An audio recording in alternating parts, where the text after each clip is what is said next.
Weather Rate, sponsored by AC Designs. We've now had a few days to get over Debbie, and unfortunately things are remaining very active down in the tropics. We currently have a tropical wave the National Hurricane Center is monitoring about 3,000 miles to the southeast of the First Coast.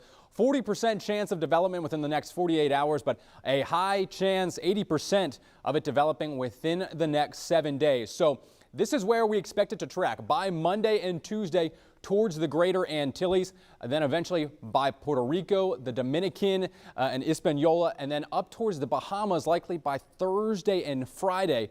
But where does it go from there? Well, we really have two separate scenarios we are looking at. First of which is from the American GFS model. We're watching how far south a trough to our north dips south. So we're going to see this big dip in the jet stream.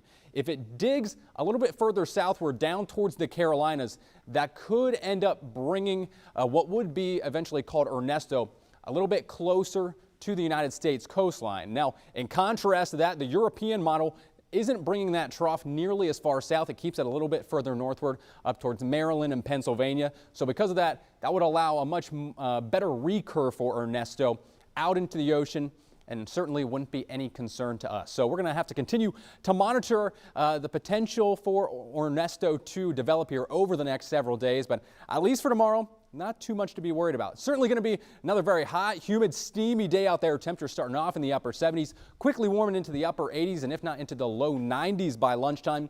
Mid-90s by the afternoon, and that is then when we will see at least a few isolated to scattered thunderstorms begin to roll on in from the west and push further and further eastward throughout the day. So the earliest timing for thunderstorms tomorrow would be about 2 o'clock. I think they'll likely increase by 4, 5, and 6 p.m., especially right along the coastline where you do start to see some of those sea breeze convergences begin to develop along that I-95 corridor and out towards the beaches. So if you have dinner plans out at the beach tomorrow night, just keep in mind you might see a quick downpour roll on through, but everything should be cleared on out by about 8 p.m. Sunday evening. Now for your Monday, still very hot and humid, temperatures remaining in the mid-90s, but overall storm and rain chances should be a little bit lower, only about a 40% coverage area for storms on Monday, even lower chances for rain there on your Tuesday. So the heat and humidity sticking around, but thankfully we should see at least a little bit of a break from just the consistent thunderstorms here over the next couple of days.